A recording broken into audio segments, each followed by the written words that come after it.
Welcome in to Locked On Knicks. Alex Wolf here, and the Knicks have been knocked out of the in-season tournament in embarrassing fashion. 146 to 122 loss to the Bucks.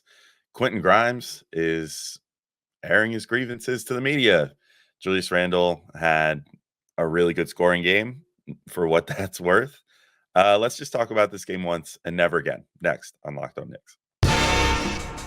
You are Locked On Knicks, your daily New York Knicks podcast, part of the Locked On Podcast Network, your team every day.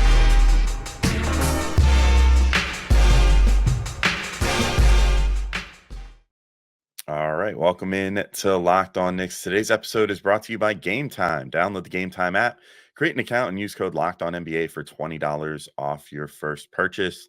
And I want to thank you guys for making Locked On Knicks your first listen today and every day, whether you're checking us out on your favorite podcast platform or taking in sights and sounds on YouTube.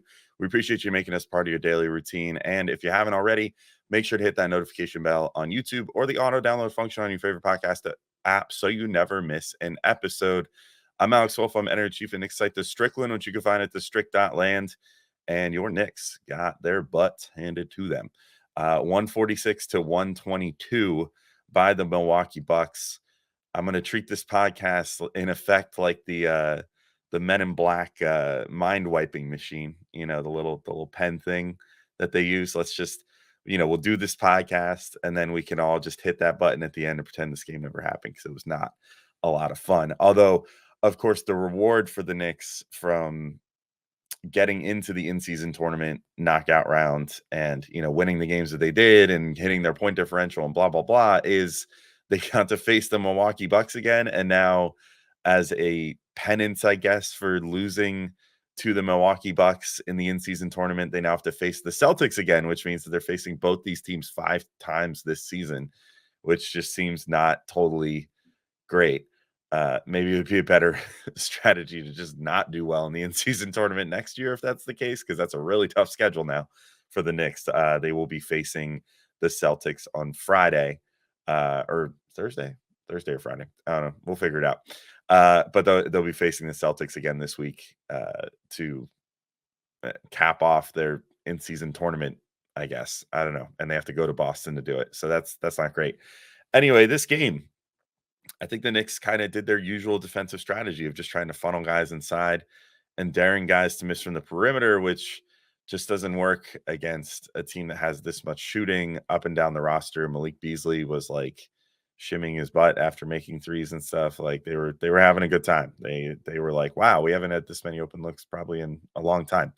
But I thought the first half, the Knicks actually did a better job, at least attempting to stick to their guys on the outside. I think Milwaukee was just making a lot of really tough shots in the first half. So, that kind of explained too why, even though the Knicks weren't hitting a lot of threes in the first half, that they were still able to keep things at least close. They were only down by 3 at halftime. It was a real barn burner of a first half. They both had, I think it was 75-72 was the halftime score. So both teams were scoring like crazy.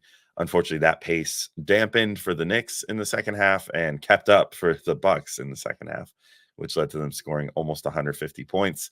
I do really think I think the second half was kind of pathetic. Defensive effort wise, not great. Defensive scheme wise and adjustments wise, non-existent. I do think also, if I'm going to get my Tibbs fire out of the way here first, I think Tibbs really needs to. Look, he's had a good year mostly so far this year. The Knicks are playing really well. One game doesn't change that. And maybe they'll come back and, stomp the Celtics or something in this next game, and then things will be all hunky-dory again. But just as of right this second, I think Tibbs needs to be willing to bend the rotation schedule a little more. He has done a good job over the last couple of years of, ever since. Actually, it was funny. It was ironic that this was the 1-year anniversary yesterday of the Knicks making their lineup change that put them on the huge win streak last year by inserting Quentin Grimes into the starting lineup and all that, and sort of changing the way that Tibbs did rotations, to then this game sort of exposing him for some of his limitations when it comes to his rotations, and the fact that like he didn't put a sub in the third quarter until almost halfway through the quarter. I think it was 6 minutes, 15 seconds. And the Knicks had during that first 6 minutes of the quarter, gone from being down 3 to down 12. And the momentum was clearly shifting in a way that looked like it was going to take this game out of the Knicks' hands. So that way, then even when the subs got in, it was still like you were like, yeah, Milwaukee's taking charge of this game. They're gonna end up winning this thing. So that was not great. And so I hope that Tibbs reconsiders how he does his sub arrangement sometimes. I wish that he would be willing to, if in these first and third quarters, if the starting lineup is just not feeling it for whatever reason, to make a change a little sooner. Maybe only wait like 3 minutes instead of 6 minutes and get some new blood in there. Get guys an opportunity to kind of stop the bleeding. And guys like Emmanuel Quickly, we've seen in the past kind of thrive under those circumstances more so than coming in when there's already an overwhelming, you know, weight put on them, from the starters getting into a hole if that does happen. So yeah, we'll see how that goes. Hopefully, we just passed the 20 game mark, and that's usually Tibbs's evaluation period. So maybe that'll be his big monumental change of this year. But on offense, I think someone really not named Randle or Brunson really needs to step up more in this game, and that just didn't happen. Everyone looked really tentative. And speaking of that, the poster child for that, Quentin Grimes, 0 points, 0-1 from 3, 1 rebound, 1 steal. I wouldn't normally bring him up and pile on or anything like this, but he had some really very honest and pointed quotes. So I'm going to read off Grimes's quotes that he gave after the game real quick. So he said, "It's just hard when you go the whole quarter without touching the ball, the whole second quarter without touching the ball, and then you get one shot and you got to make it. So it's tough going out there and just standing in the corner the whole game. Then you got to make the shot when you shoot the ball 1 or 2 times per game. It is what it is." Then I also said, "It feels like if I don't hit the shot, I'm coming out.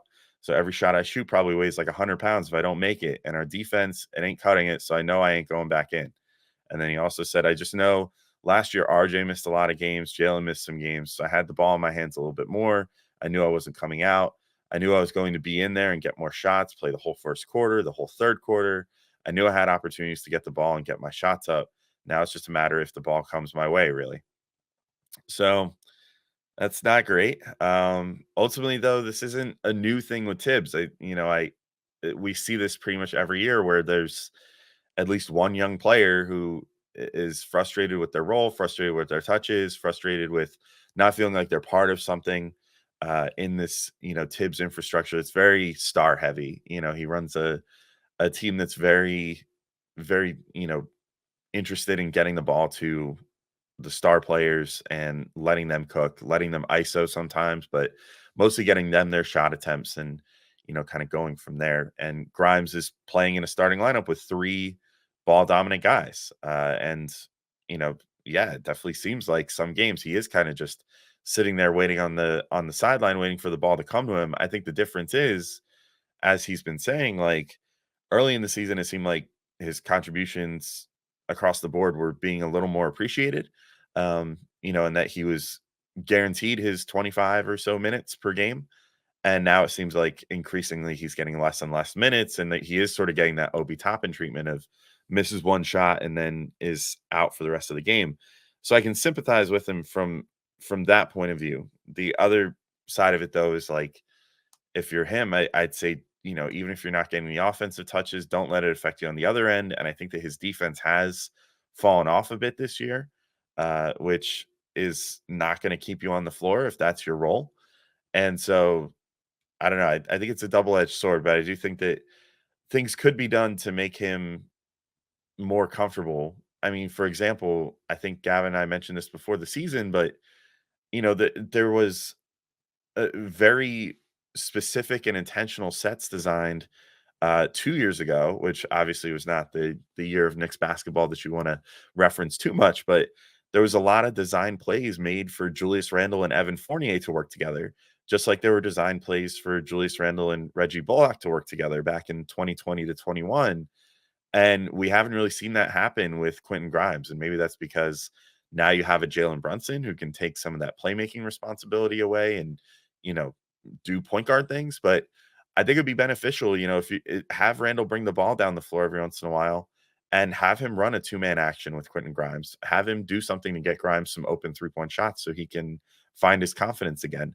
Otherwise, if you're not going to do that, maybe bench Grimes like for his benefit. Take him off the bench and let him, come in there with. I would assume at this point he would get swapped for DiVincenzo. You would probably put DiVincenzo in the starting lineup. So put DiVincenzo there, who doesn't seem to have any qualms with what his role is, or the fact that he's just kind of spotting up and shooting threes every once in a while and just playing defense and providing energy. He's had a number of games where he's shot like 1 of 4 so far this season, and yet I still wouldn't say that he had a negative impact on that game because he still does the other stuff. So if he's more okay with filling that role, put DiVincenzo in the starting lineup, let Grimes get back into the bench unit with Emmanuel Quickly, who he has rapport with. They've grown up together on the Knicks so far. Maybe being around each other could help both of them and could, get Grimes kind of his groove back, let him find his summer league self that he's had playing with Emmanuel Quickly, and, just kind of get a little more ball handling experience, get to kind of play that DiVincenzo role off the bench where DiVincenzo's been handling the ball a little bit too, as like the secondary ball handler with that bench unit. So maybe that's something the Knicks can look into, but something does definitely need to change with Grimes if he's getting this frustrated, is saying this to the media. Like that's the sort of stuff that, does not bode well for a team's overall outlook for a season if a player is coming to the media and saying stuff like this.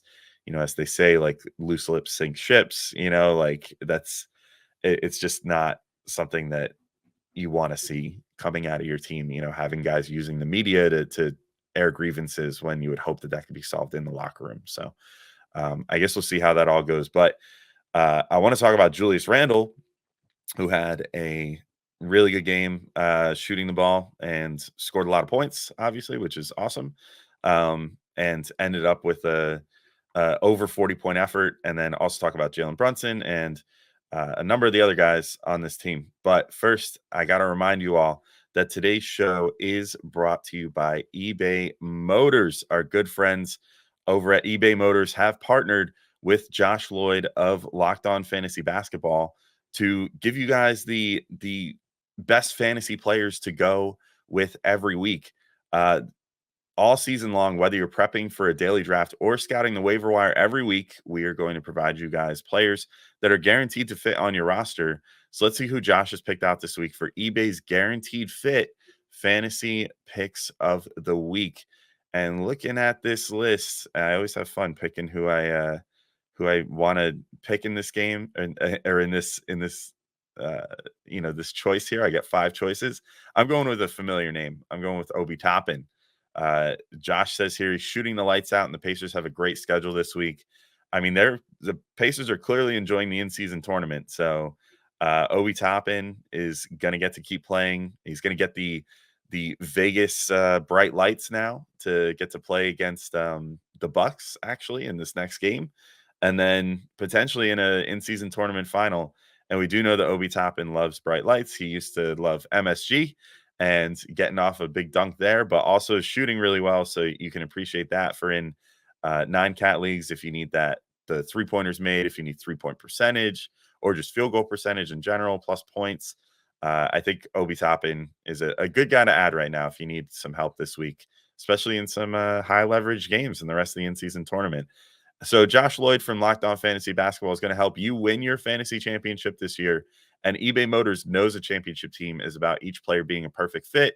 And that's the same with your vehicle. I've used eBay Motors myself to get some parts for my car. I drive a Toyota Prius. I got a long daily work commute, which makes it so that I need that gas mileage and everything. And so luckily my car has been pretty reliable. I haven't had to do too many substantial repairs to it, but I have done a little bit of cosmetic work to it. I got these nice little caps for in my wheels to make them look a little nicer after I had a hubcap fly off on the highway and then get told, within a month of buying my car that wasn't covered by warranty. I had to do something to spruce my wheels up a little bit. So I took all the hubcaps off, put these little wheel caps in my wheels underneath the hubcaps. And honestly, it looks a little better now anyway.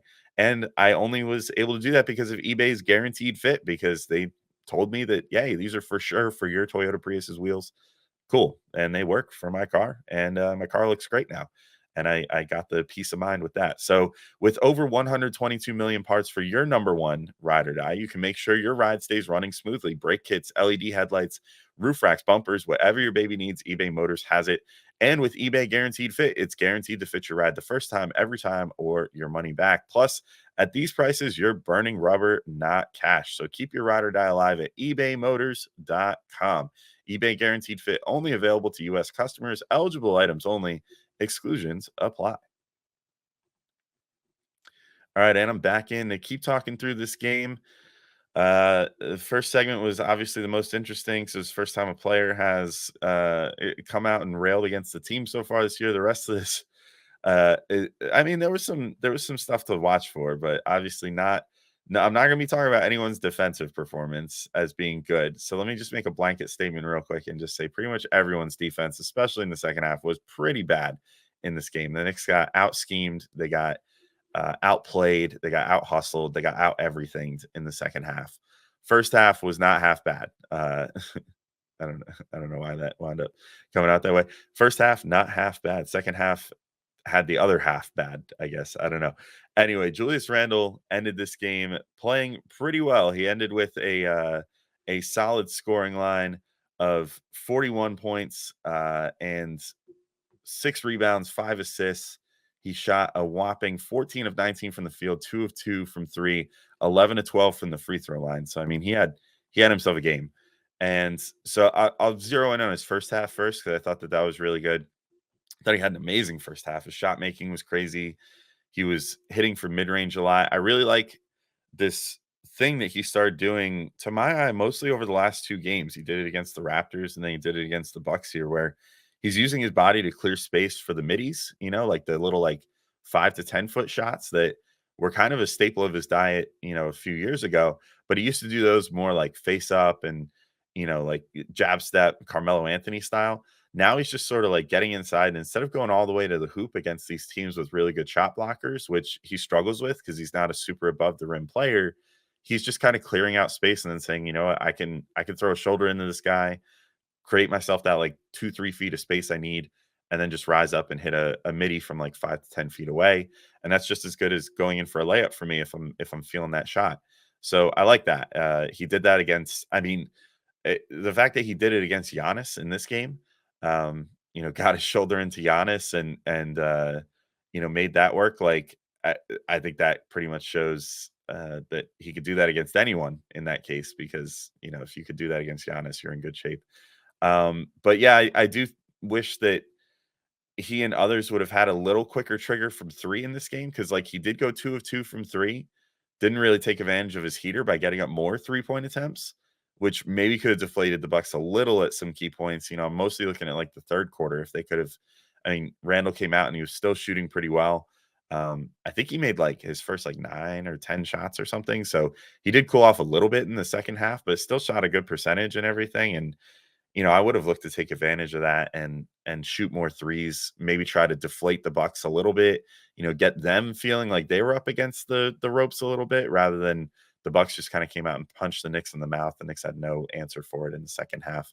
I did think that in the second half, Randall did play a little worse too. He got a little more tunnel vision-y, I think, in the second half, but also the Bucks didn't really do him any favors like other teams have been doing. They didn't throw those aggressive double teams at him, which other teams have been doing. So that allowed him to kind of cook, but severely limited his ability to make the team better with the kickouts that he's been doing, just because they weren't sending extra defenders to him to eventually get the ball out to the perimeter. So Randall just kind of took it into his own hands, which, he did that to great effect at some points, but also to a little bit of detriment later in the game. There was one possession that stands out to me where he just kind of got it low in the post and then didn't really have too much of a plan. And, Mitchell Robinson came open because he actually did get doubled for a sec because he went deeper in the post, and he just didn't look for Mitch, just kind of held on to it for too long. And then eventually tried to go to Mitch. And then I think it got stolen because it was just, it was very easily telegraphed at that point. So it is what it is. I guess the last thing that I'll say, like I said, blanket statement, nobody played great on defense, but rebounding was a little disappointing for Randall in this game too. He missed a number of box outs that led to Milwaukee rebounds, and I could think of at least 2 or 3 of those that ended in points for Milwaukee. So don't want to see that. I mean, you gotta throw bodies into guys, especially a team that's a little bigger, especially in the post like Milwaukee. You got Portis and Brook Lopez and obviously Giannis there. I think you want to make sure that you're on top of things as far as getting rebounds. And Randall was a little lackadaisical in that respect in this game, so didn't love to see that. Jalen Brunson had a fairly decent game on paper too. 24.6 assists, shot 10 of 22. You can live with all those numbers. Unfortunately, the one you can't really live with is 0 of 5 from 3 and no 3-point attempts in the second half. They really missed Brunson's 3-point shooting in this game. It just kind of proved how key that is for the Knicks this year. But the fact that he didn't even take a 3-point attempt in the second half just can't happen. Like, he needs to be getting up like 4, 5 3-point attempts every single half, pretty much. And it would have been 4 in the first half, but then he had a last second heave to try to tie the game at the half, and missed that. But I mean, even if he goes 0 of 10 from 3, like, you can live with it, because it's just like you need the other team respecting that that's an option. And he normally isn't tentative like that, but he sort of wasn't looking for that in the second half, even though in the first half he was bringing the ball down the floor and just confidently stepping into threes, and obviously didn't make them. But he's a shooter, man. Like, he's one of the best 3-point shooters in the NBA this year. Like, and maybe he just doesn't quite realize that yet, and just needs to kind of trust himself to shoot himself out of a slump and get that huge volume up, that like almost Steph Curry-esque volume, just to make sure that that's respected and something that the other team is looking for, and thus opening the floor for the rest of his team a little bit. That said, like, the floater was working, but that was pretty much it. Even his trademark little like pull up midi wasn't falling. I think he hit maybe one of them, but missed like 3 or 4. So that's not great. I do think the 2-man game between him and Julius was good.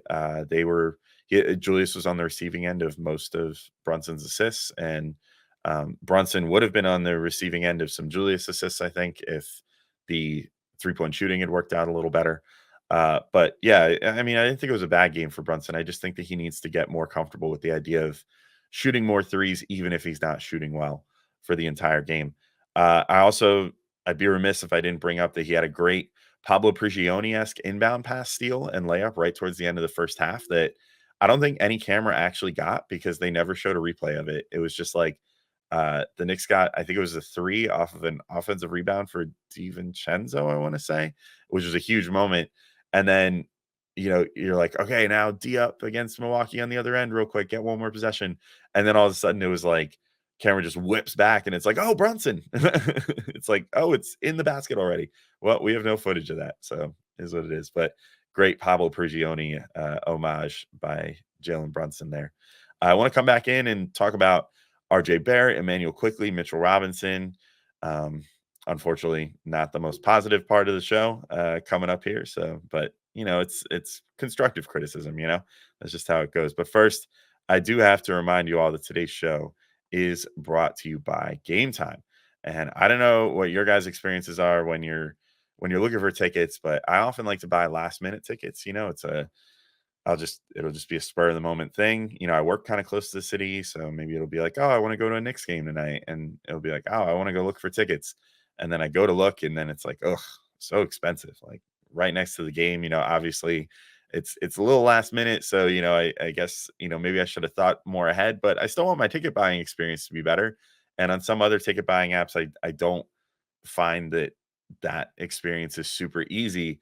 But that's why I love Gametime, because Gametime is the only ticketing app that gives you complete peace of mind with your purchase. You can see the view from your seat before you buy, so you know exactly what to expect when you arrive. And their all-in prices give you your total up front, so you know you're getting a great deal without hidden fees. And they have deals on tickets right up to the start of the event, even an hour after it starts. It's the place to find last-minute deals. So you can find exclusive flash deals and sponsored deals on tickets for football, basketball, baseball, concerts, comedy, theater, and more. I actually bought some tickets for Broadway off there as well. And with zone deals, you pick the section and Game Time picks the seats for an average of 18% savings. And the Game Time guarantee means you'll always get the best price. So if you find tickets in the same section and row for less, Game Time will credit you 110% of the difference. So take the guesswork out of buying tickets with Game Time. Download the Game Time app, create an account, and use code LOCKEDONNBA for $20 off your first purchase. Terms apply. Again, create an account and redeem code LOCKEDONNBA for $20 off. Download Game Time today. Last minute tickets, lowest price guaranteed. All right, and I'm back in to finish talking about this game, and we're almost to the point of being able to mind wipe here. Get your Men in Black devices ready to flash your brain and get rid of this game. But first, we'll talk about RJ Barrett. 23 points, 8 rebounds, 1 assist, shot 7 of 18 in this game, 1 of 4 from 3. I mean, before you get to the shooting, the stat line looks pretty good. And on any other night, like I think he might have had more assists too. He set some guys up for some nice looks. They just didn't fall because the Knicks just couldn't find their shot in this game, especially in the second half. But he also got to the free throw line 8 times, hit all 8 of those. I mean, that's a great new staple to RJ Barrett's game. I'm glad to see that part at least coming back, because in the last few games when he's been not shooting well, he hasn't been getting those free throw attempts either. So I'm glad to see that at least came back, allowed him to get up to the 23 point mark in this game. And that's sort of what RJ needs to do when he's not shooting as well. That said, I think the shooting really has to improve. I could appreciate that RJ is kind of a streaky player, and this just kind of is who he is at this point.